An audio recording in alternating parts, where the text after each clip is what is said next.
إن الحمد لله نحمده ونستعينه ونستغفره ونعوذ بالله من شرور أنفسنا وسيئات أعمالنا من يهده الله فلا مضل له ومن يضلل فلا هادي له وأشهد أن لا إله إلا الله وحده لا شريك له وأشهد أن محمدا عبده ورسوله يا أيها الذين آمنوا اتقوا الله حق تقاته ولا تموتن إلا وأنتم مسلمون يا أيها الناس اتقوا ربكم الذي خلقكم من نفس واحدة وخلق منها زوجها وبث منهما رجالا كثيرا ونساء واتقوا الله الذي تساءلون به والأرحام إن الله كان عليكم رقيبا يا أيها الذين آمنوا اتقوا الله وقولوا قولا سديدا يصلح لكم أعمالكم ويغفر لكم ذنوبكم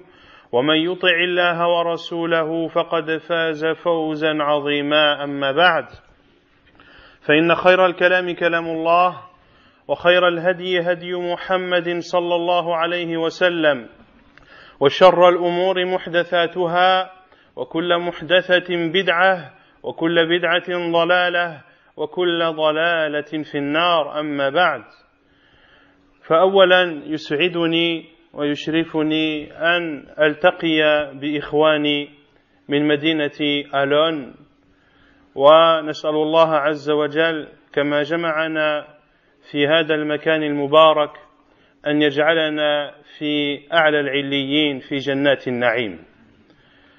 Donc tout d'abord, c'est un plaisir pour moi d'être parmi vous, les musulmans de la ville d'Alon, et je demande à Allah subhanahu wa ta'ala, comme il nous a réunis dans cet endroit béni, qu'il nous réunisse tous dans les hauts degrés du paradis. Qulu amin.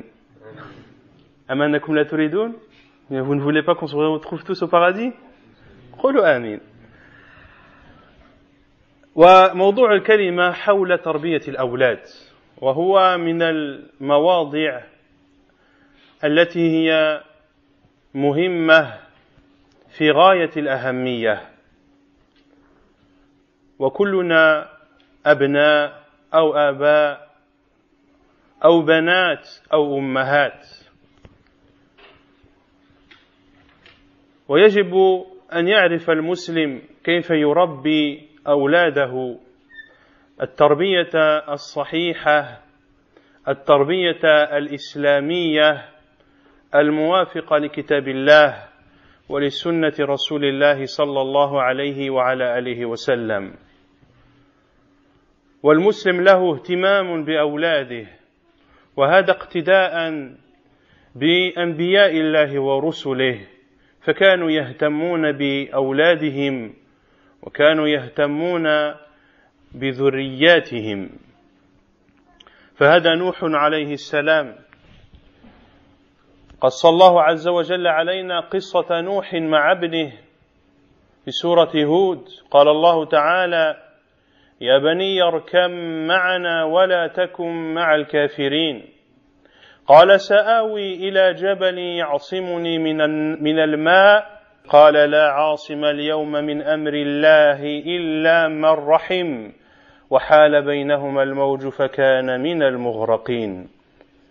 ثم قال الله تعالى ونادى نوح ربه فقال رب إن ابني من أهلي وإن وعدك الحق وأنت أحكم الحاكمين قال يا نوح إنه ليس من أهلك إنه عمل غير صالح فلا تسألني ما ليس لك به علم إني أعظك أن تكون من الجاهلين قال رب إني أعوذ بك أن أسألك ما ليس لي به علم وإلا تغفر لي وترحمني أكن من الخاسرين. L'éducation des enfants est un sujet extrêmement important qui concerne chacun d'entre nous. Car soit nous sommes des enfants, soit nous sommes des parents, et nous sommes tous, incha'Allah ta'ala, pour ceux qui ne le sont pas, de futurs parents. Ainsi, comment éduquer ses enfants est un sujet qui concerne chacun d'entre nous. Et il se doit pour chacun d'entre nous de savoir comment éduquer ses enfants, comment donner et offrir à nos enfants une éducation islamique. Car, nul doute que la meilleure éducation que tu puisses offrir à ta fille ou que tu puisses offrir à ton fils, c'est l'éducation islamique, basée sur le livre d'Allah et sur la sunna du prophète sallallahu alayhi wa sallam. Car l'islam est la religion légiférée par Allah azza wa jal. Celui qui connaît le mieux azza wa jal ses créatures. Ala ya'lamu man khalaq wa huwa al-latiful khabir. Ne sait-il pas ce qu'il a créé alors que c'est le doux et le parfaitement connaisseur? Allah azza wa jal est celui qui connaît le mieux les créatures. Et lorsqu'il a légiféré l'islam subhanahu wa ta'ala, il a donc légiféré ce qu'il y avait de mieux pour l'humanité.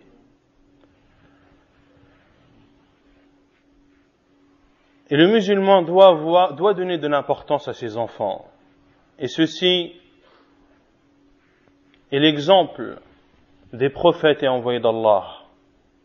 Nuh alayhi salam donnait de l'importance à l'éducation de son enfant, ceci même s'il n'avait pas cru en son message.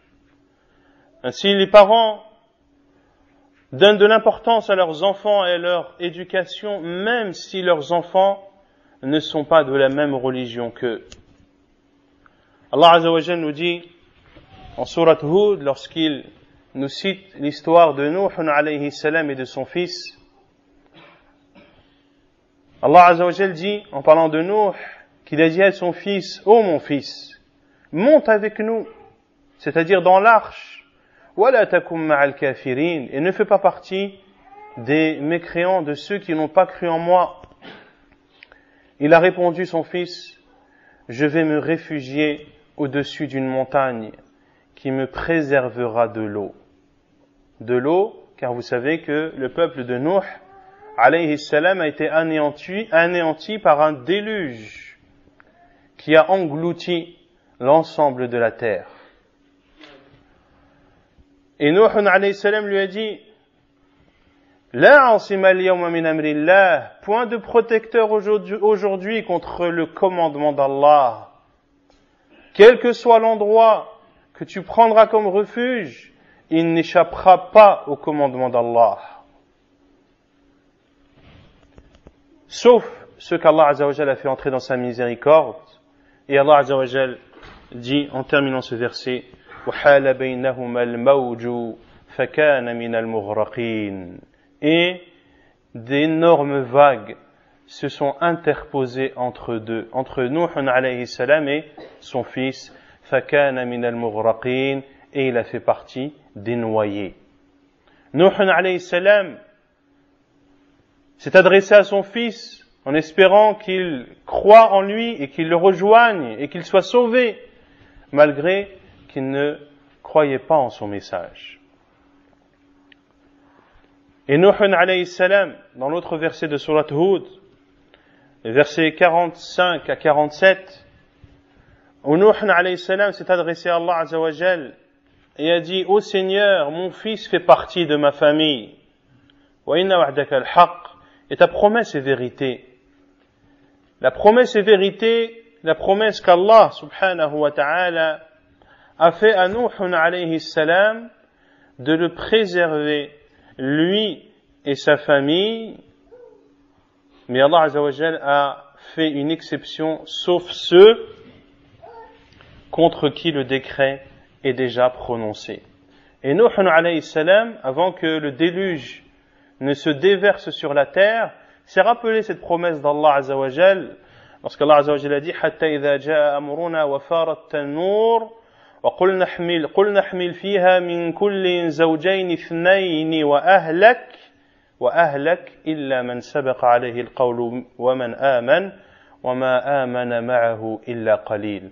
Et Allah Azza wa Jal lui a répondu en disant qu'il ne fait pas partie de ta famille, que ce n'est pas une bonne chose qu'il a fait, c'est-à-dire de ne pas croire au message avec lequel est venu son père. Et Allah Azza wa Jalla a dit, je t'exhorte, Nuh, afin que tu ne fasses pas partie des ignorants ou du nombre des perdants. Et Nuh alayhi salam a demandé la protection d'Allah Azza wa Jalla de dire une chose qu'il ne sait pas, et si tu ne me pardonnes pas, et si tu ne me fais pas entrer dans ta miséricorde, je ferai alors partie des perdants. Et ainsi étaient les prophètes d'Allah subhanahu wa ta'ala, ils donnaient de l'importance à leur famille, à leurs enfants. Ibrahim alayhi salam, lorsqu'Allah Azza wa Jalla lui a donné les commandements qu'il a mis en pratique, Allah Azza wa Jalla a dit wa idh ibtala Ibrahim rabbuhu bi kalimatin fa'tammahun qala inni ja'iluka lin-nasi imama qala wa min dhurriyyati. Lorsqu'Allah Azza wa Jalla a annoncé la bonne nouvelle à Ibrahim alayhi salam qu'il allait faire de lui un guide des gens, un exemple à suivre des gens, qu'est-ce que Ibrahim alayhi salam a répondu? Et parmi ma descendance, qala wa min dhurriyyati, c'est-à-dire et mes enfants aussi et ma descendance aussi feront partie d'exemples qui seront suivis par les gens. Donc Allah Azza wa Jalla lui a annoncé de bonnes nouvelles et Ibrahim alayhi salam dans la foulée espère et veut que sa progéniture, ses enfants, bénéficient du même privilège.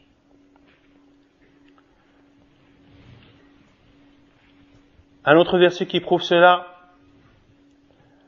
les versets 35 et 36 de sourate Ibrahim, où Allah Azza wa Jalla dit وَإِذْ قَالَ إِبْرَاهِيمُ رَبِّ اجْعَلْ هَذَا الْبَلَدَ آمِنًا وَاجْنُبْنِي وَبَنِيَّ أَن نَّعْبُدَ الْأَصْنَامَ رَبِّ إِنَّهُنَّ أَضْلَلْنَ كَثِيرًا مِنَ النَّاسِ فَمَنْ تَبِعَنِي فَإِنَّهُ مِنِّي وَمَنْ عَصَانِي فَإِنَّكَ غَفُورٌ رَحِيمٌ. Et lorsque Ibrahim alayhi salam a dit ô Seigneur, fais de cette ville une ville en sécurité et préserve-moi et mes enfants de l'adoration des tombes, de l'adoration des idoles. Et préserve-moi et mes enfants.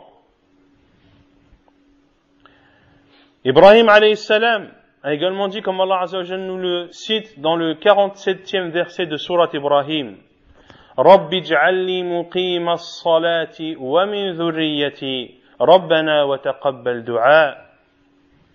Ô Allah, fais que je fasse partie de ceux qui accomplissent la prière et fais en sorte que ma progéniture également en fasse partie. Ô Allah, exauce l'invocation. Ibrahim alayhi salam a également invoqué Allah Azza wa Jalla en disant, dans les versets 100 et 101 de sourate As-Saffat, Rabbi habli min as-salihin fabashsharnahu bighulamin halim. Ô Seigneur, accorde-moi un enfant ou fais-moi don d'un enfant parmi les vertueux. Fais-moi don d'un enfant parmi les vertueux. Et ainsi de suite, les prophètes et envoyés d'Allah, alayhimus salam, donnaient énormément d'importance au devenir de leurs enfants, voire de leur progéniture. Ismaïl alayhi salam, comme Allah subhanahu wa ta'ala nous le cite dans sourate Maryam, وَاذْكُرْ فِي الْكِتَابِ إِسْمَاعِيلَ إِنَّهُ كَانَ صَادِقَ الْوَعْدِ وَكَانَ رَسُولًا نَبِيًّا وَكَانَ يَأْمُرُ أَهْلَهُ بِالصَّلَاةِ وَالزَّكَاةِ وَكَانَ عِندَ رَبِّهِ مَرْضِيًّا. Et cite dans le livre Ismaïl, qui tenait ses promesses, qui était véridique dans ses promesses, et c'était un prophète et un envoyé. Et il ordonnait à sa famille d'accomplir la prière et de s'acquitter de la zakat, et il était agréé auprès de son Seigneur. Zakaria alayhi salam a dit, هنالك دعا زكريا ربه قال رب هب لي من لدنك ذرية طيبة إنك سميع الدعاء. Et c'est alors que Zacharia a invoqué son Seigneur en disant, ô Seigneur, fais-moi don de ta part d'une bonne progéniture, car tu es celui qui exauce les invocations. Et Allah Azza wa Jalla a ordonné à notre prophète sallallahu alayhi wa sallam wa'mur ahlaka bis-salat wastabir 'alayha, et ordonne à ta famille d'accomplir la prière et redouble de patience dans ceci. Et Allah Azza wa Jalla dit ya ayyuhalladhina amanu qu anfusakum wa ahlikum naran waquduha an-nas wal hijara 'alayha malaikatun ghiladhun وقودها الناس والحجارة عليها ملائكة غلاظ شداد لا يعصون الله ما أمرهم ويفعلون ما يؤمرون. Et Allah Azza wa Jalla dit, ô vous qui avez cru, préservez vos personnes et vos familles. Et bien sûr, dans les familles, il y a les enfants. Préservez vos personnes et vos familles d'un feu dont le combustible sont les gens et les pierres. Il y a, c'est-à-dire en enfer, des anges qui sont énormes et durs. Ils ne désobéissent jamais à Allah Azza wa Jal dans ce qu'il leur ordonne de faire et se plient aux ordres d'Allah subhanahu wa ta'ala. بعد أن رأينا الاهتمام الذي ينبغي للمسلم أن يكون عليه تجاه أولاده، لنتطرق إلى صميم الموضوع وهو كيف نربي أولادنا. التربية، تربية الأولاد تبدأ قبل خلقتهم. تربية الولد تبدأ عند اختيار الزوجة، فأن تختار الزوجة الصالحة، الزوجة المؤمنة، الزوجة التقية التي تخاف من الله سبحانه وتعالى وتتمثل بأوامره وتجتنب نواهيه، فمن هنا بدأت بتربية أولادك. Après avoir vu l'importance que l'on doit accorder à nos enfants et à leur éducation, et que nous suivons dans cela les prophètes et envoyés d'Allah alayhimus salam, nous rentrons dans le vif du sujet, à savoir comment éduquer nos enfants. L'éducation des enfants commence avant même que ceux-ci n'aient été créés. L'éducation des enfants commence par le choix de ton épouse. De choisir une épouse vertueuse, de choisir une épouse croyante, de choisir une épouse pieuse, une épouse qui craint Allah subhanahu wa ta'ala, une épouse qui se conforme aux obligations d'Allah et de son prophète sallallahu alayhi wa sallam, et qui s'éloigne de ce sur quoi Allah subhanahu wa ta'ala et son prophète sallallahu alayhi wa sallam nous ont mis en garde.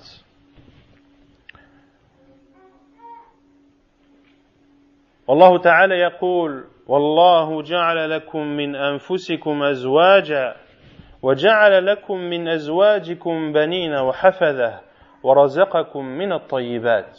Allah Azza wa Jalla dit, et Allah a fait de vous des maris, et il a fait de vos femmes des enfants et des petits-enfants. Et le prophète alayhi salatu wassalam nous a donné la directive à suivre pour choisir sa femme. Il a dit alayhi salatu wassalam, dans le hadith d'Abu Huraira radiyallahu anhu, rapporté par Al-Bukhari et Muslim, que la femme, on se marie avec elle pour 4 choses. Pour son argent, pour sa lignée, pour sa beauté et pour sa religion. Et le prophète sallallahu alayhi wa sallam a dit fadfar bidati ad-din, et accroche-toi et recherche celle qui détient la religion. Le musulman donc qui choisit une femme pour se marier avec elle, il ne doit pas mettre en avant uniquement la beauté de celle-ci, car une femme belle peut être pour toi un calvaire. Elle peut te faire vivre un calvaire que tu n'auras jamais connu auparavant. La beauté en elle-même ne suffit pas. Et une femme avec qui tu as une vie d'enfer, eh bien cela ne pourra avoir que des répercussions néfastes sur l'éducation de tes enfants.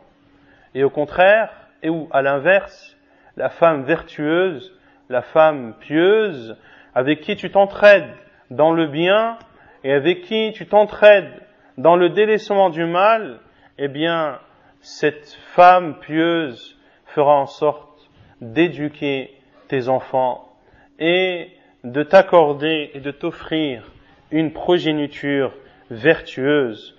Et le prophète alayhi salatu wassalam nous a dirigé à cela lorsqu'il nous a informé sallallahu alayhi wa sallam que la femme vertueuse est le bien le plus précieux dans cette terre. Il a dit alayhi salatu wassalam dans le hadith d'Abdullah ibn Amr al-As radiyallahu ta'ala anhu, hadith rapporté par Muslim dans son sahih, ad-dunya mata' wa khayru mata'id dunya al-mar'atu as-salihah. Cette vie d'ici-bas n'est que marchandise, ce ne sont que des biens, des objets. Et la meilleure de ces choses, ou la meilleure des objets de cette vie d'ici-bas, c'est la femme vertueuse. C'est la femme vertueuse, car elle accorde à son mari une vie heureuse et elle offre à ses enfants une éducation religieuse comme il se doit. Et sache également, lorsque tu choisis une femme, que c'est la femme avec qui tu vas partager chaque instant de ta vie, et c'est la femme qui va diriger ta maison lorsque tu ne seras pas là. Car en islam, c'est l'homme qui travaille. La femme ne travaille pas. Allah Azza wa Jal et le prophète alayhi salatu wassalam ont ordonné à l'homme de subvenir aux besoins de sa femme et de ses enfants.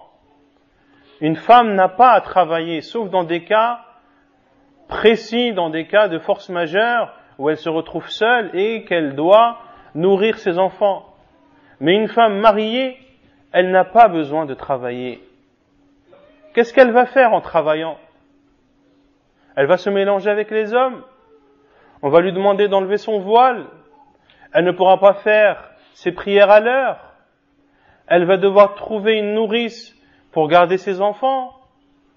Elle va avoir le stress que connaissent les femmes de cette société, qu'il faut qu'elles sortent au plus vite du travail pour aller récupérer leurs enfants à la crèche ou pour aller le récupérer chez la nourrice et de rentrer précipitamment, de sortir le plat congelé d'il y a 15 jours et leur donner à manger rapidement, les faire dormir pour se poser devant la télévision.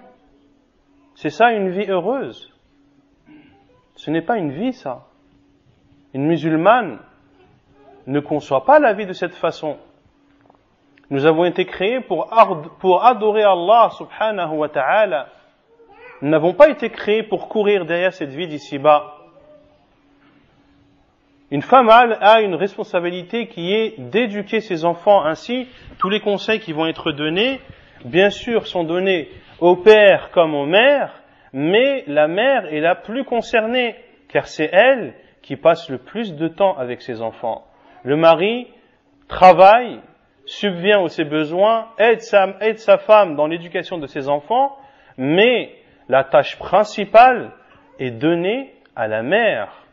Et ce n'est pas une tâche simple, et ce n'est pas une tâche qui n'a pas de responsabilité, au contraire, la responsabilité de la femme est énorme, de lui donner la responsabilité d'éduquer les enfants, de faire de ces enfants des musulmans pieux, vertueux.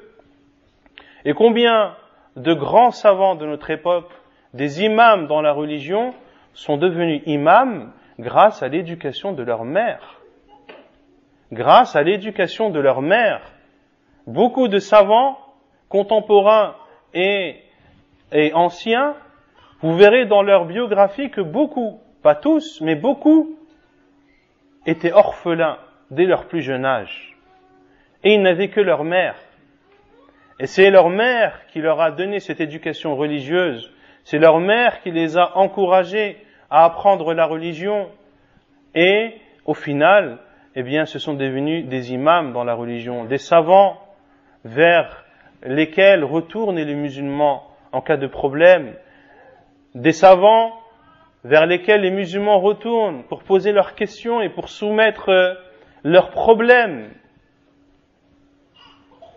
Donc la responsabilité de la femme est extrêmement importante. Et la femme musulmane ne doit pas suivre ce fléau des femmes qui sortent pour aller travailler, alors qu'elles sont mariées, qu'elles ont un mari. Et les ambiguïtés fusent dans ce domaine. Certains vont dire, mais non, un salaire ça ne suffit plus. Qui t'a dit, subhanallah, qu'un salaire ne suffit pas? Nous, on n'a pas grandi dans des familles nombreuses. On n'était pas 8, 10 enfants dans un F4 ou dans un F3 pendant 20 ans. Et il n'y a que le père qui travaillait. Et alhamdulillah, on n'est pas mort. On n'a jamais manqué d'argent, on n'a jamais manqué de nourriture, on n'est jamais sorti nu, on n'est jamais sorti avec des vêtements déchirés ou autres. Allah subhanahu wa ta'ala, c'est lui qui donne la pourvoyance. Wa fis sama'i rizqukum. Et votre pourvoyance est dans les cieux. Un musulman n'est pas matérialiste au point de faire sortir sa femme pour aller travailler et rapporter 1000 euros de plus par mois. Qu'est-ce que ça va te rapporter? Qui va éduquer les enfants? Les femmes ou les familles qui déposent leurs enfants chez des nourrices, ce n'est pas la mère qui éduque ses enfants, c'est la nourrice. C'est elle qui passe 90% du temps avec les enfants. Elle leur apprend ce qu'elle veut. Et la nourrice ne donnera pas d'importance à tes enfants comme toi tu en donnes à tes enfants. Son but, c'est d'avoir son salaire à la fin et de faire passer le temps à tes enfants par n'importe quel moyen. S'il faut leur faire écouter de la musique, elle leur fera écouter de la musique. S'il faut les poser devant la télé et devant un dessin animé pendant des heures et des heures, eh bien, elle n'hésitera pas à le faire. Or, la femme musulmane, non. Elle sait que c'est un dépôt, que c'est une amana qu'elle a entre ses mains et qu'elle a sous sa responsabilité. Et Allah subhanahu wa ta'ala la questionnera sur ses enfants. De même qu'il questionnera le père sur ses enfants. Le prophète alayhi salatu wa salam a dit kullukum ra'in wa kullukum mas'ulun an ra'iyyatihi. Vous êtes tous des bergers et vous serez tous questionnés sur votre troupeau. Et le prophète alayhi salatu wa salam a dit wa rajulu ra'in fi ahli baytihi.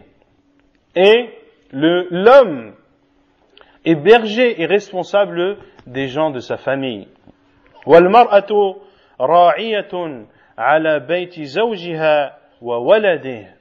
Et la femme est responsable de la maison de son mari et de ses enfants. Fakullukum ra'in wa kullukum mas'ulun an ra'iyyatihi. Vous êtes tous responsables et vous serez tous questionnés sur ce dépôt qui vous a été confié.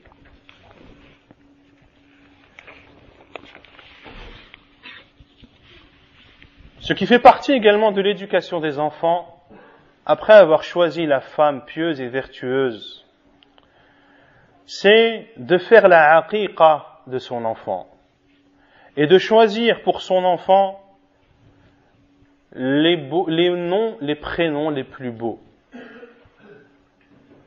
Le prophète alayhi salatu wassalam a dit kullu ghulamin rahinatun bi'aqiqatihi tudhbahu anhu yawma sabi'ihi wa yusamma fihi wa yuhlaqu ra'suhu.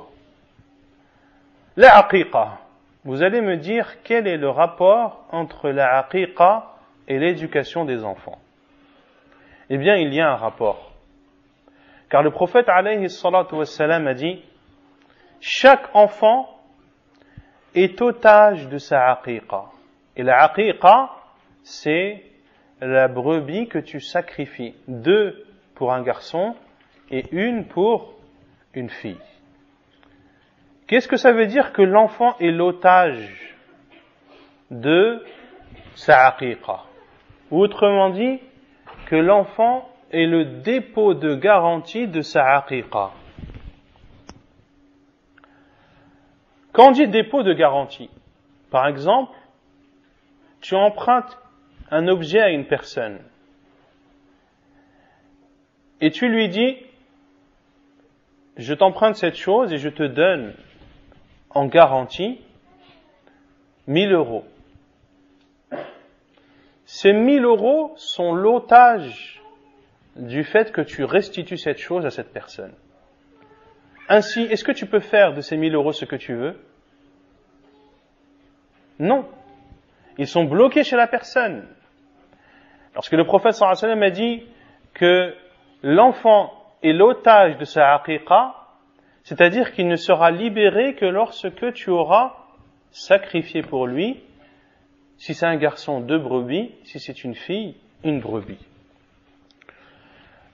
L'imam Ibn al-Qayyim, rahimahullah ta'ala, a expliqué ce hadith en disant que l'explication de la parole du prophète sallallahu alayhi wa sallam que l'enfant est l'otage de sa aqiqa, c'est-à-dire que l'enfant ne pourra pas s'épanouir, il ne pourra pas atteindre tout le bien qu'il désire, car il est l'otage de sa aqiqa. Ainsi, lorsque tu fais la aqiqa de ton fils, lorsque tu sacrifies une bête, eh bien, tu permets à ton fils d'accéder à tous les biens qui lui seront proposés. Or, si tu ne le fais pas, eh bien, il sera privé, non pas de tous les biens, mais il sera privé de certains biens. Et un sujet similaire est ce que nous a enseigné le prophète sallallahu alayhi wa sallam avant d'avoir un rapport avec son épouse, de dire Allahumma jannibna ash-shaytan wa jannib ash-shaytana ma razaqtana. Celui qui dit cette invocation, le diable n'atteindra jamais cet enfant. Et cela aussi fait partie de l'éducation de tes enfants. L'éducation de tes enfants également, c'est, avant d'avoir un rapport intime avec ton épouse, de dire cette invocation que nous a enseignée le prophète sallallahu alayhi wa sallam, car grâce à celle-ci, eh bien ton enfant sera protégé du diable. Ton enfant sera protégé du diable. Donc si tu fais cela, eh bien tu vas permettre à ton enfant de mieux se rapprocher d'Allah Azza wa Jal et d'atteindre encore plus de biens. Et de donner à ton enfant les prénoms les plus beaux. De donner à ton enfant les prénoms les plus beaux. Et les meilleurs prénoms, les plus aimés chez Allah subhanahu wa ta'ala, comme l'a dit le prophète sallallahu alayhi wa sallam, Inna habba asma'ikum ilallah, Abdullah wa Abdur Rahman. Les prénoms les plus aimés chez Allah sont Abdullah et Abdur Rahman, le serviteur d'Allah et le serviteur du tout miséricordieux. Et les autres noms qui sont beaux également sont ceux qu'a donné le prophète sallallahu alayhi wa sallam lui-même. Le prophète sallallahu alayhi wa sallam a eu un fils qu'il appelait. Comment il l'appelait? Non? Ibrahim. Le prophète sallallahu alayhi wa sallam avait un enfant qu'il appelait Ibrahim alayhi salatu wa salam. Il a dit alayhi salatu wa salam, Wulida liya ghulam. ولد لي الليلة غلام فسميته إبراهيم.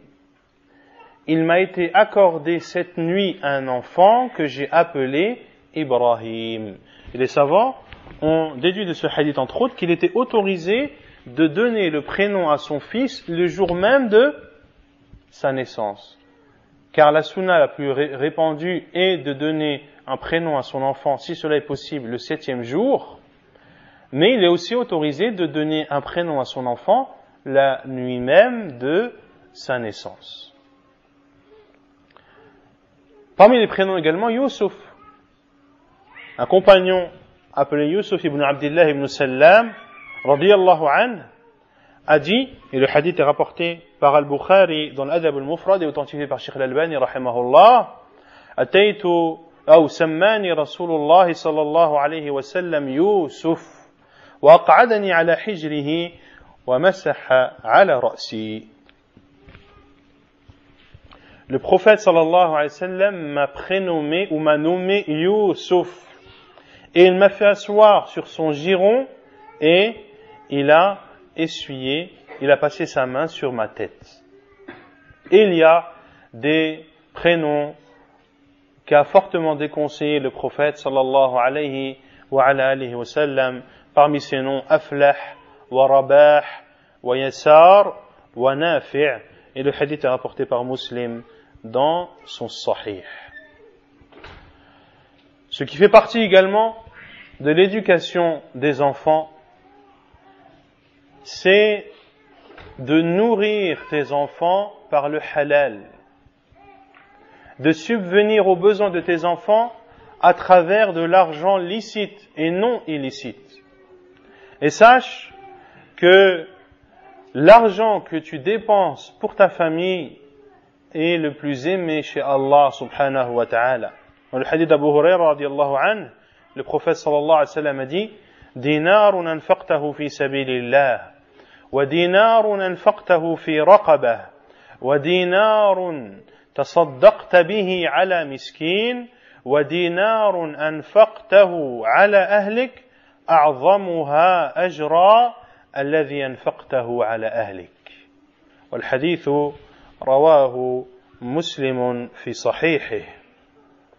Le prophète sallallahu alayhi wa sallam a dit: un dinar que tu donnes dans le sentier d'Allah et un dinar que tu donnes pour affranchir un esclave et un dinar que tu donnes en guise d'aumône vis-à-vis d'un pauvre et un dinar que tu dépenses pour ta famille, celui qui a le plus de récompense auprès d'Allah, c'est celui que tu as dépensé pour ta famille. C'est celui que tu as dépensé pour ta famille. Pour cela que lorsque tu dois sortir de la zakat, eh bien, la personne qui mérite le plus la zakat, c'est le pauvre qui fait partie de ta famille. Car le prophète sallallahu alayhi wa sallam a dit: فَهِيَ صَدَقَةٌ وَصِلَةٌ. C'est à la fois une aumône, parce que tu as aidé un pauvre, mais c'est également un moyen qui permet de nouer les liens de parenté.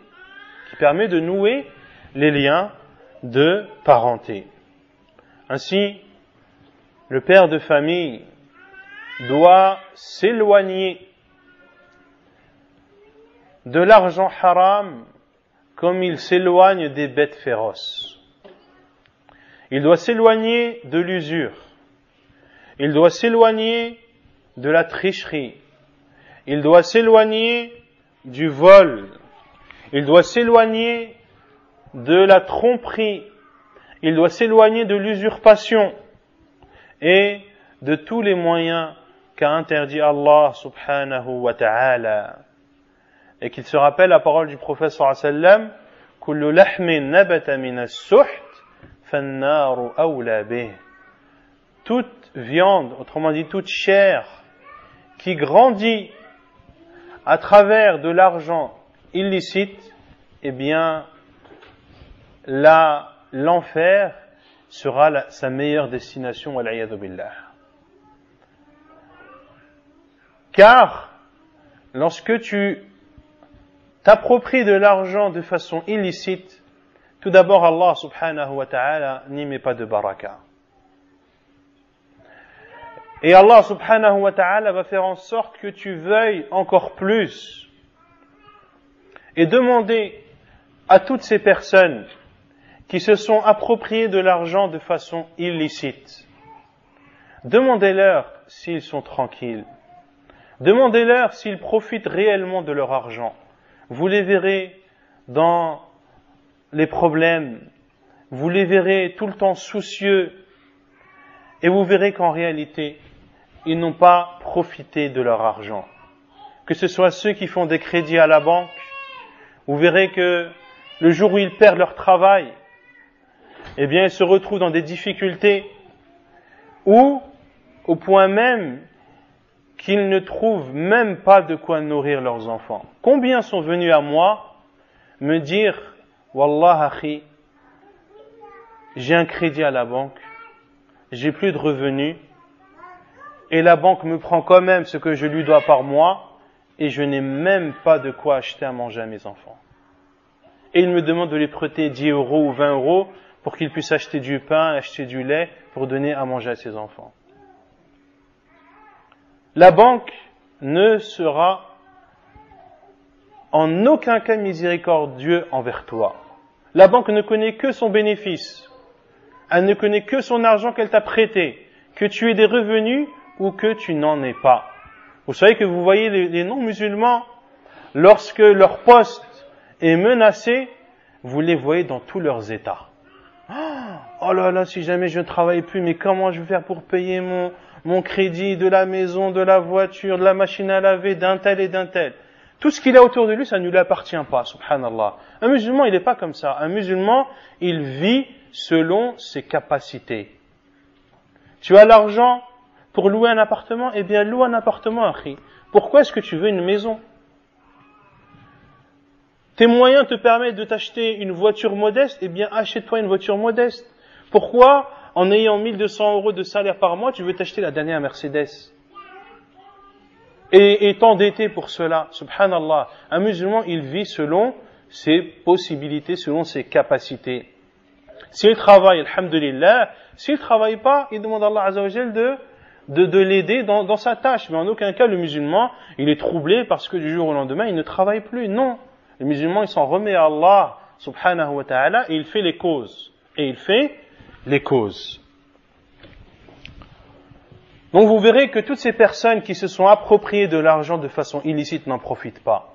Que ce soit les trafiquants de drogue, que ce soit ceux qui vendent de l'alcool, etc., etc., vous ne verrez qu'ils ne sont que dans les problèmes et que l'argent qu'ils perdent est parfois en plus grande quantité que l'argent qu'ils ont perçu.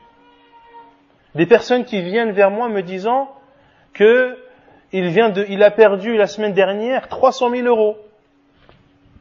Subhanallah. Comment t'as fait pour perdre 300 000 euros? Pourquoi? Parce qu'il n'y a pas la baraka. Ils ont de l'argent illicite de façon facile. Du coup, ils en veulent toujours plus. Ils en veulent toujours plus et ils sont à chaque fois dans le haram et ils sont à chaque fois dans les problèmes. Et vous savez tous comment ça se finit. Au final, soit il y a des règlements de compte, soit on retrouve qu'il est enterré dans telle forêt, qu'on a creusé un trou et qu'on lui a mis une balle dans la tête, soit des problèmes sans fin. Ou il se retrouve en prison, il est marié à des enfants, et ses enfants se retrouvent sans revenus du jour au lendemain. Parce qu'en prison, il n'y a pas le chômage. Quand tu vas en prison, que tu as une famille, eh bien, ils n'ont pas de revenus. Donc le musulman doit se contenter du halal. Travaille, akhi. Le prophète sallallahu alayhi wa sallam a dit de prendre du bois, de le porter sur ton dos, d'aller le vendre est meilleur que de tendre sa main et de demander de l'argent aux gens. Si certains veulent te donner, ils te donnent, et s'ils ne te donnent pas, ils ne te donnent pas. Non. Le musulman a sa izza. Walillahi al-izzatu wa li rasulihi wa lil mu'minin. Et le prophète sallallahu alayhi wa sallam a dit al-yadul ulya khayrun min al-yadi as-sufla. La main haute est meilleure que la main basse. Et la main haute, c'est celle qui donne. Le musulman travaille de lui-même. Il ne tend pas sa main aux gens. Il ne demande pas aux gens, sauf dans des cas d'extrême urgence. Non, le musulman, il a sa fierté. Le musulman, il a sa rujula. Il a son... Comment on pourrait traduire rujula? Sa virilité. Le musulman, il a sa virilité. Il travaille de lui-même. Et il éduque ses enfants de son argent, du travail de ses mains, comme était le cas des prophètes. Daoud alayhi salam. وَعَلَّمْنَاهُ صَنْعَةَ لَبُوسٍ لَكُمْ لِتُحْصِنَكُمْ مِنْ بَأْسِكُمْ. Et nous avons enseigné à Daoud la fabrication des cottes de mailles. Il fabriquait des cottes de mailles qui permettent de se protéger pendant la guerre. C'était le travail de Daoud alayhi salam. Et les compagnons du prophète sallallahu alayhi wa sallam avaient des champs, ils cultivaient, ils travaillaient du travail de leurs mains, de la sueur de leur front. C'est dans cet argent-là qu'il y a la baraka. Et c'est dans cet argent-là qu'Allah Azza wa Jal va faire en sorte que tes enfants soient éduqués et qu'ils ressortent vertueux et qu'ils ressortent des musulmans comme il se doit. Également, ce qui permet d'accorder à tes enfants une éducation religieuse comme il se doit, c'est d'être doux avec eux, d'être gentil avec tes enfants, de t'amuser avec eux comme le faisait le prophète sallallahu alayhi wa sallam. Le prophète sallallahu alayhi wa sallam était doux envers les enfants. Il éprouvait de la miséricorde vis-à-vis d'eux. Et en aucun cas le prophète sallallahu alayhi wa sallam n'était dur envers eux. Le prophète alayhi sallam, une fois, le hadith est rapporté par Al-Bukhari, Muslim, كما في حديث أبي هريرة رضي الله عنه قال قبل رسول الله صلى الله عليه وسلم الحسن بن علي وعنده الأقرع ابن حابس التميمي فقال الأقرع إن لي 10 من الولد ما قبلت أحدا منهم فنظر إليه رسول الله صلى الله عليه وسلم وقال من لا يرحم لا يرحم من لا يرحم لا يرحم. وفي حديث أبي قتادة الأنصاري رضي الله عنه أن رسول الله صلى الله عليه وسلم كان يصلي وهو حامل أمامة بنت زينب بنت رسول الله صلى الله عليه وسلم فإذا سجد وضعها وإذا قام حملها. وقال الحافظ ابن حجر تعليقا على هذا الحديث وفيه تواضعه صلى الله عليه وسلم وشفقته على الأطفال وإكرامه لهم. Le prophète sallallahu alayhi wa sallam, comme le rapporte Abu Hurairah radiyallahu anhu, a embrassé Al-Hassan ibn Ali, son petit-fils Al-Hassan, le fils de Ali radiyallahu anhuma, et était présent lorsque le prophète sallallahu alayhi wa sallam a embrassé Al-Hassan, Al-Aqra' ibn Habis al-Tamimi. Et Al-Aqra' a dit au prophète sallallahu alayhi wa sallam, j'ai 10 enfants et je n'ai jamais embrassé l'un d'eux.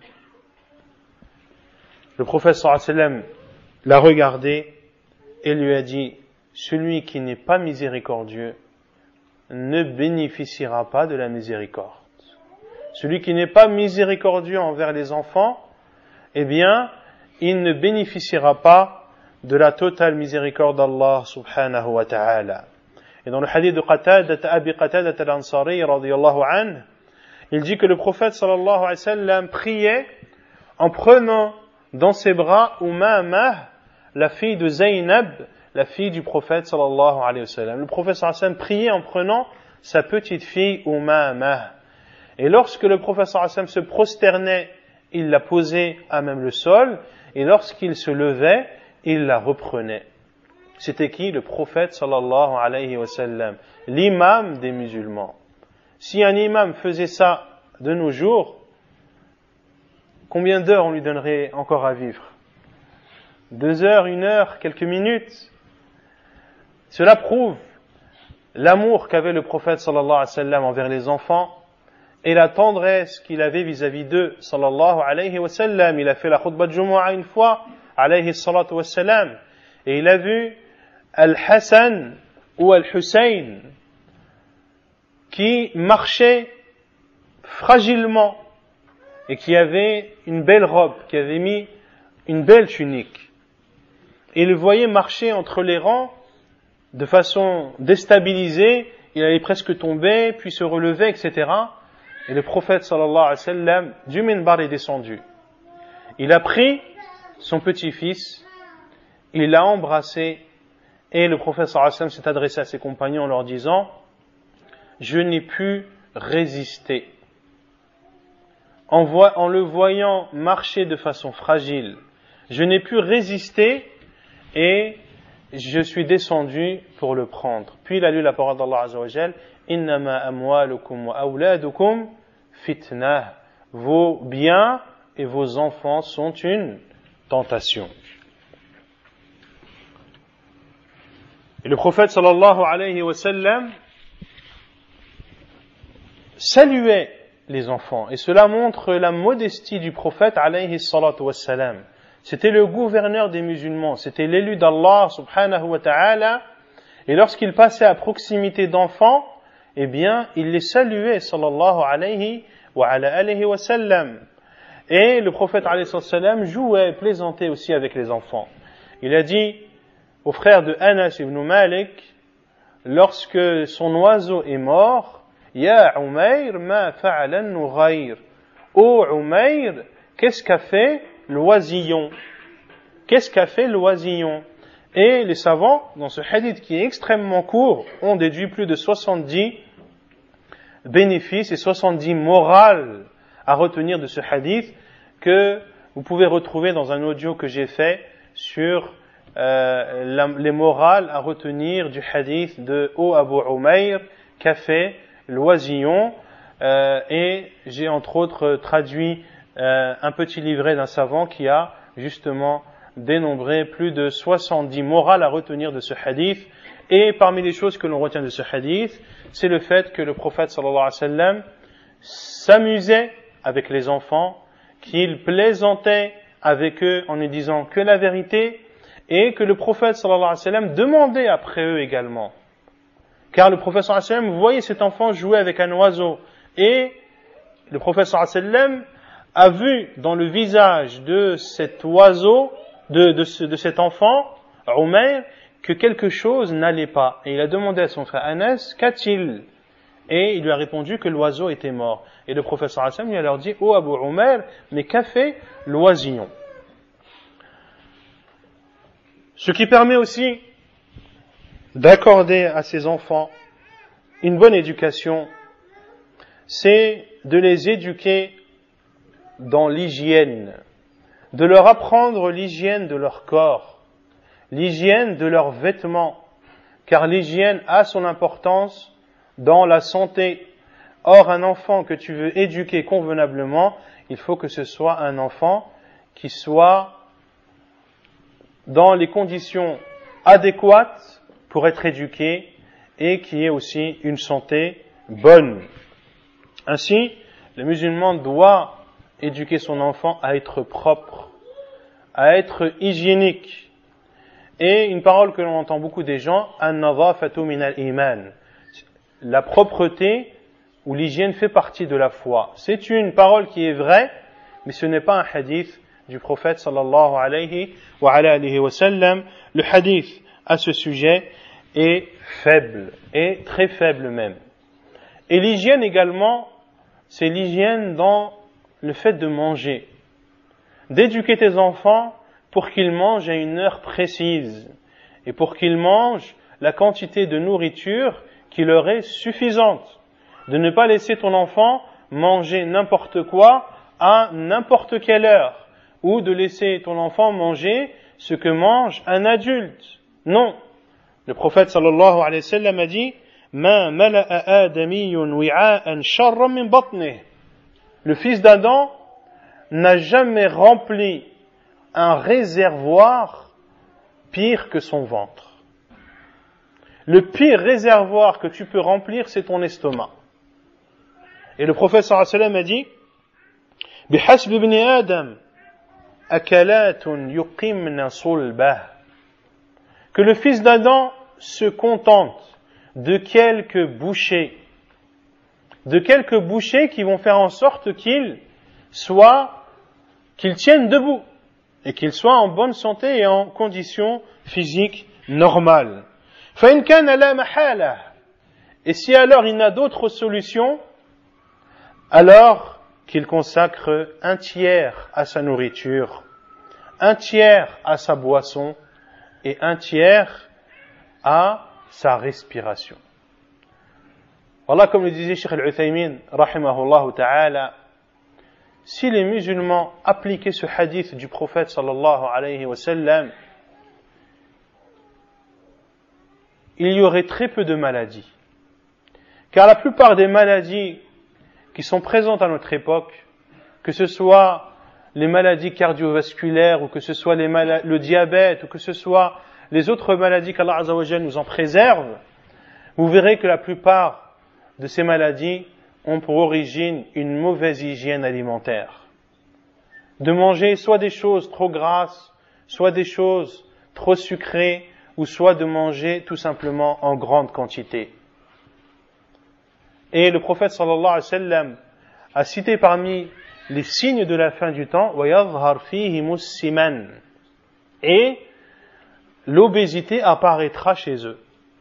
Parmi les signes de la fin du temps, c'est l'apparition de l'obésité, que les gens soient bien remplis.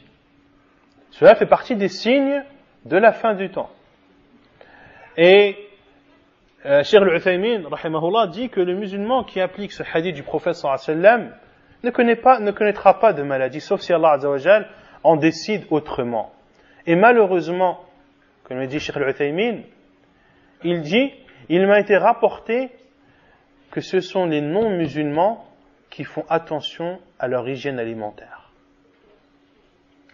Et ça, c'est vrai ou pas, les frères? Les Français, ne font-ils pas attention à ce qu'ils mangent? Ils mangent des assiettes, pour nous, c'est même pas l'apéritif. C'est même pas l'apéritif. Une assiette, quelques haricots, un morceau de viande, 100 grammes de pain, et ça suffit. Il a mangé son déjeuner. Ou il a mangé son dîner. Mais nous, non.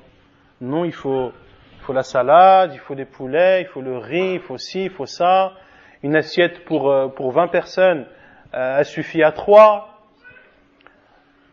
Pourquoi laissons-nous cela aux non-musulmans, qui font attention à ce qu'ils mangent, qui font attention à leur corps, à leur santé, et nous, non. Alors que c'est ce que nous a enseigné le prophète sallallahu alayhi wa sallam, lorsqu'il a dit que le pire des réservoirs que tu peux remplir, c'est ton ventre. Ainsi, le musulman doit manger ce qui lui suffit à ne pas avoir faim. Un musulman doit rarement manger à sa faim. Un musulman doit rarement manger à sa faim. Le but de manger, c'est de couper la faim, ce n'est pas d'être rassasié. D'être toujours rassasié n'est pas bon pour la santé. Et cela a des conséquences néfastes. Le fait de dîner en mangeant beaucoup, qu'est-ce que cela va entraîner? Cela va entraîner que tu vas te sentir lourd. Cela va entraîner que tu vas vouloir dormir. Cela va entraîner que tu vas avoir du mal à te lever pour la prière du Fajr. Et l'imam Ibn al-Qayyim, rahimahullah, dans son livre Zadul Ma'ad, cite parmi les moyens qui t'aident à te lever facilement au Fajr, c'est de manger peu, de manger léger. Mange léger le soir, et tu verras, bi'idhnillah, en te couchant tôt et en faisant tes invocations, que tu te réveilleras en pleine forme pour le Fajr. Mais si tu remplis ton ventre et que tu as besoin de 2 personnes pour te soulever et pour te jeter dans ton lit, et akhi, c'est normal que tu auras très peu de chances de te lever pour cette obligation. Et vous savez tous, la règle en islam, ma la yatimul wajibu illa bihi fahuwa wajib. Si une chose obligatoire, pour la faire, tu es obligé de passer par une autre chose, eh bien, cette chose devient obligatoire. Par exemple, une personne qui a un corps ou a une anatomie de telle sorte que s'il mange beaucoup, il ne peut pas se lever le matin. Se lever le matin pour la prière du Fajr, c'est une obligation, oui ou non? Oui. Pour se lever au Fajr, cette personne ne doit pas manger beaucoup. De ne pas manger beaucoup, est-ce que c'est obligatoire ou préférable? Préférable. Eh bien, pour lui, c'est obligatoire. Parce que c'est le seul moyen qui lui est possible pour pouvoir se lever à la prière du Fajr. Les savants disent que ma la yatimul wajibu illa bihi fahuwa wajib. Une obligation qui ne peut être faite qu'à travers une autre chose, eh bien cette même chose est obligatoire, même si à la base elle est préférable. Parmi les moyens qui permettent d'éduquer ses enfants, bien sûr, c'est l'allaitement. D'allaiter ses enfants. C'est une chose que malheureusement, de plus en plus de femmes délaissent, en imitant dans cela les femmes non musulmanes.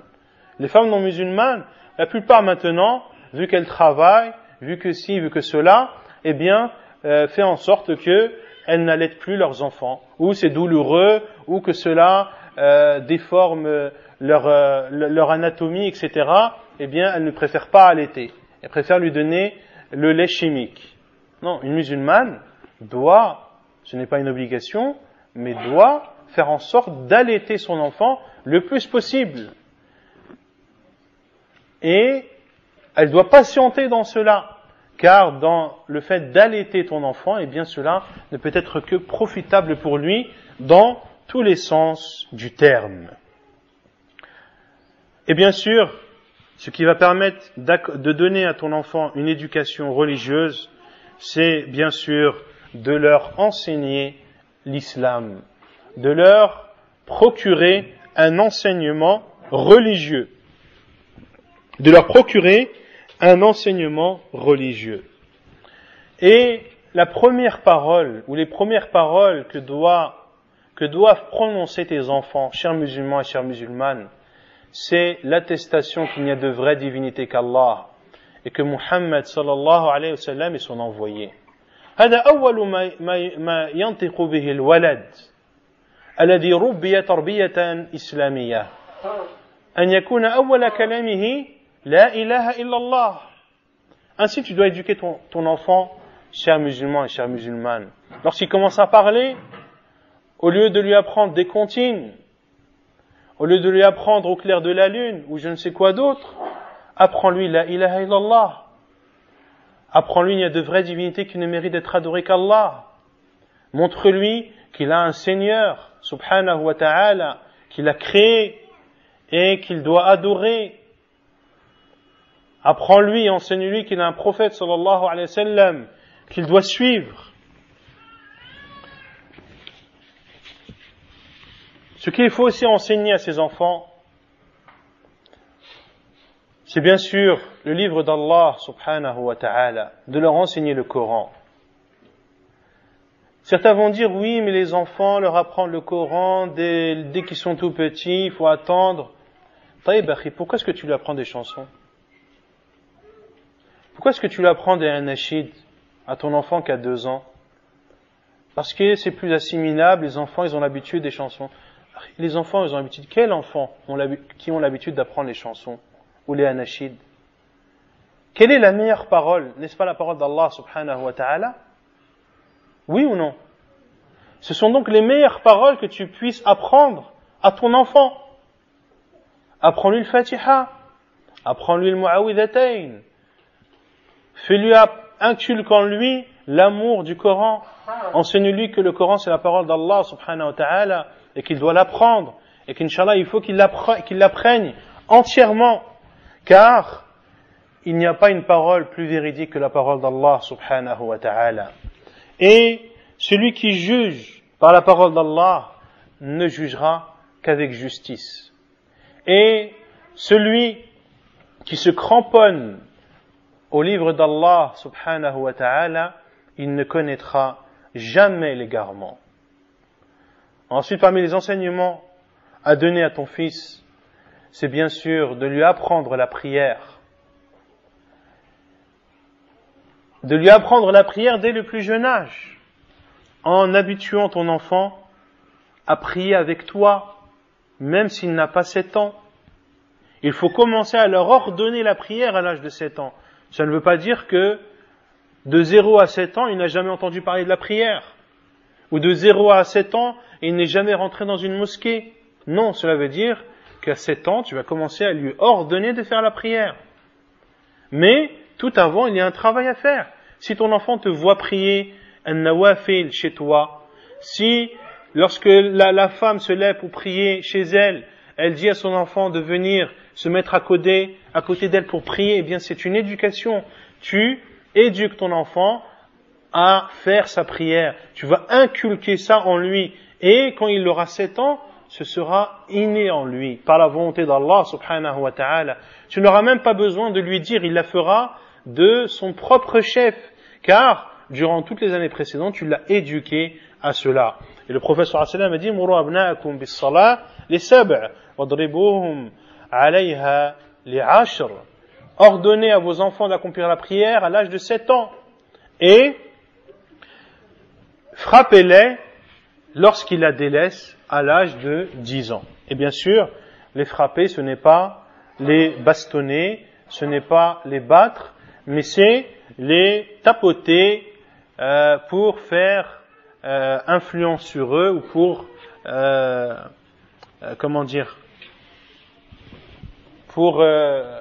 pour les effrayer, pour montrer que le parent a l'autorité sur lui. Et le musulman ou le parent doit éviter le plus possible de frapper son enfant.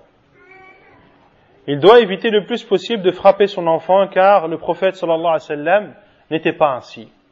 Il enseignait et il éduquait par les paroles et par les bons conseils. Le prophète sallallahu alayhi wa sallam, lorsqu'il a vu un enfant manger dans un plat et prendre des 4 coins de ce plat, le prophète sallallahu alayhi wa sallam lui a dit: ô enfant, dis bismillah et mange de ta main droite et mange devant toi. Et le prophète sallallahu alayhi wa sallam s'est adressé à Abdullah ibn Abbas radiyallahu anhuma et lui a dit: ya ghulam, inni u'allimuka kalimat, ihfazillaha yahfazuk, ihfazillaha tajidhu tujahak. Ô enfant, je vais t'enseigner des paroles. Préserve Allah, il te préservera. Préserve Allah, c'est-à-dire préserve les limites d'Allah. C'est-à-dire mets en application ses ordres et délaisse ses interdits, et Allah Azza wa Jal te protégera. Protège Allah et tu le trouveras devant toi. Lorsque tu demande à Allah. Et c'est aussi une des choses primordiales à apprendre à l'enfant, c'est l'unicité d'Allah Azza wa Jal. De lui apprendre qu'il ne doit adorer qu'Allah et Allah seul, et de le mettre en garde contre le shirk. Ya bunayya la tushrik billah, inna shirka la dhulmun azim. Luqman, le sage, premier conseil qu'il a adressé à son fils: ô mon fils, n'associe rien à Allah, car d'associer à Allah est la pire des injustices. Lorsque tu demande à Allah, et lorsque tu demandes l'aide, demande-la à Allah. Et sache que si l'ensemble de la communauté se réunissait pour t'apporter un bien, elle ne t'apporterait que le bien qu'Allah t'aura écrit. Et s'ils se réunissaient pour t'apporter un mal, sache qu'ils ne t'apporteront que le mal qu'Allah subhanahu wa ta'ala t'a écrit. D'enseigner également à ses enfants un métier, après leur avoir enseigné les bases de la religion.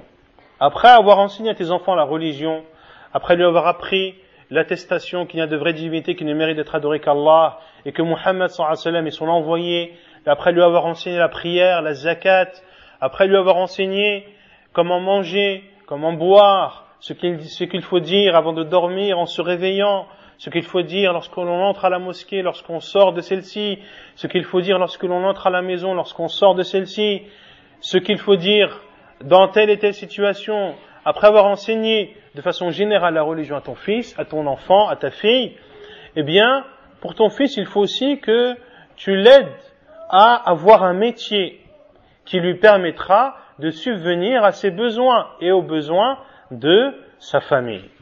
Et on a vu précédemment que de travailler de ses propres mains était le meilleur bien que puisse faire ou que puisse consommer la personne. Comme l'a dit le prophète sallallahu alayhi wa sallam: ma akala ahadun ta'aman qattun khayran min an ya'kula min amali yadihi. Le hadith est rapporté par Al-Bukhari où le prophète sallallahu alayhi wa sallam a dit: une personne n'a pas mangé une nourriture meilleure que la nourriture qu'il a achetée du travail de ses mains. Du travail de ses mains. Et de leur inculquer bien sûr les comportements que nous a enseignés le prophète sallallahu alayhi wa sallam que j'ai précédemment cités. Une chose extrêmement importante dans l'éducation des enfants, c'est la justice entre eux. D'être juste entre tes enfants. L'islam est une religion de justice et elle appelle à la justice en général entre les gens. Mais l'islam appelle aussi à être juste entre les enfants. Allah Azza wa Jalla dit: Inna Allah ya'muru bil adli wal ihsan.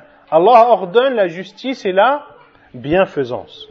Et An-Nu'man ibn Bashir radiyallahu anhuma était sur le minbar, et le hadith est rapporté par Al-Bukhari et Muslim, et il a dit, An-Nu'man ibn Bashir a dit, mon père m'a donné un cadeau. Amra bint Rawaha, une des femmes de Bashir, qui était le père de Nu'man, a dit, je ne suis pas d'accord avec ce cadeau jusqu'à ce que tu prennes comme témoin le prophète sallallahu alayhi wa sallam. Bashir radiyallahu anhu est parti vers le prophète sallallahu alayhi wa sallam. فقال إني أعطيت ابني من عمرة بنت رواحة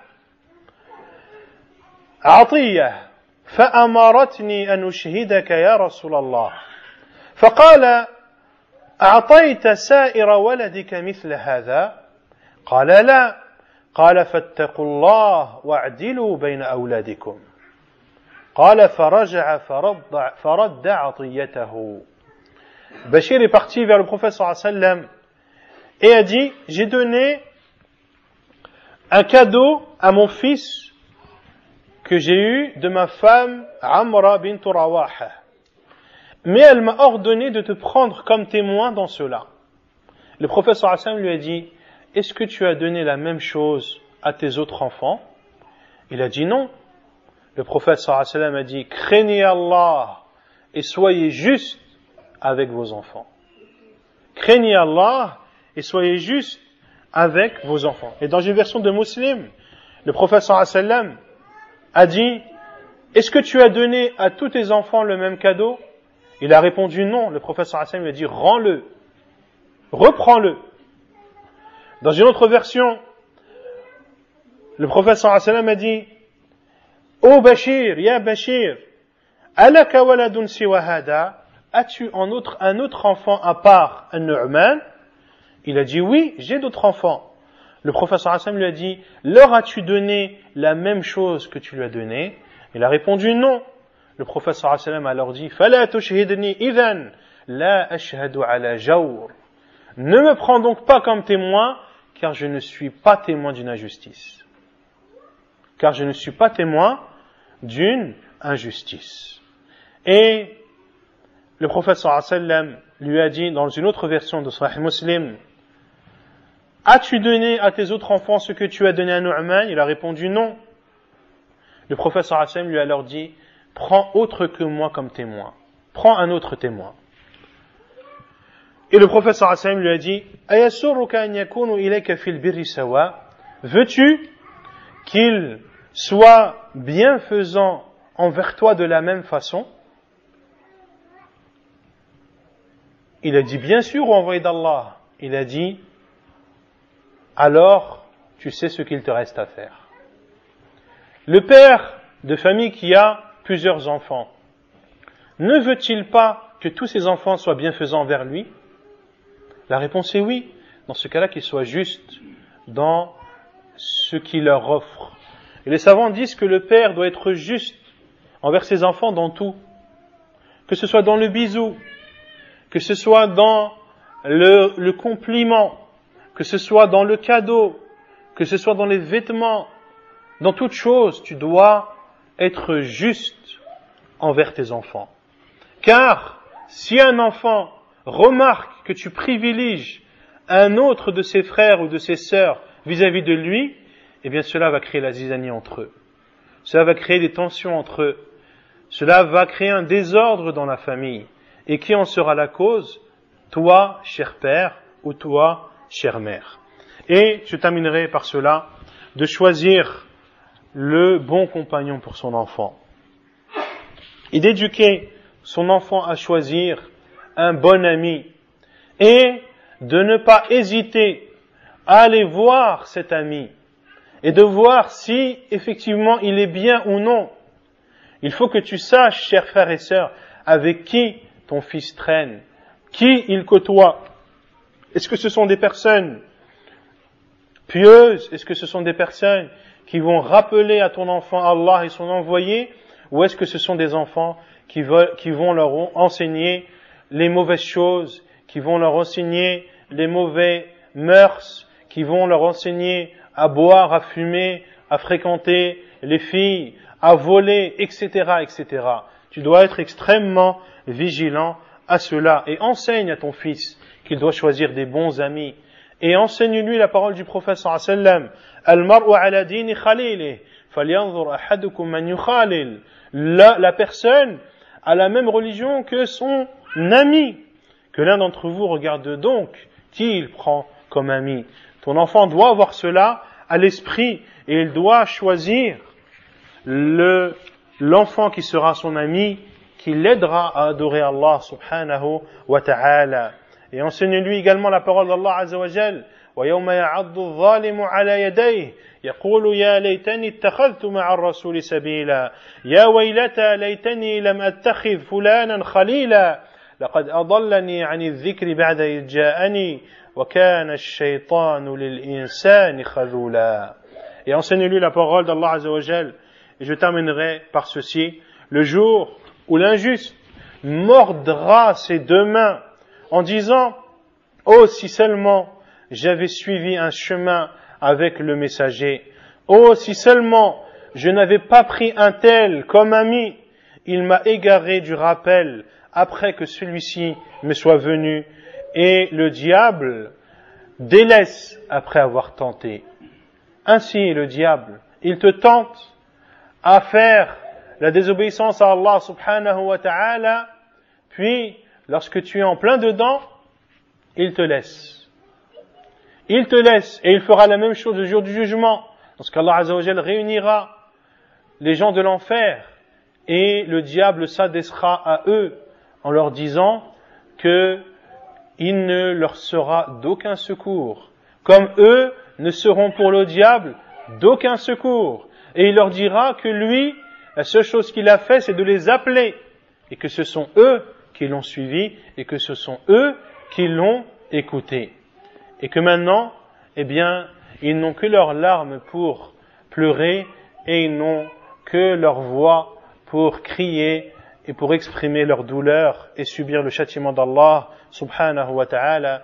Nasallallahu azza wa jal, أن يفقهنا في ديننا وأن يعلمنا ما جهلنا وأن يجعلنا من الذين يربون أولادهم التربية الإسلامية النقية الصحيحة إنه سبحانه وتعالى ولي ذلك والقادر عليه وصلى الله وسلم وبارك على نبينا محمد وعلى آله وصحبه أجمعين وآخر دعوانا أن الحمد لله رب العالمين.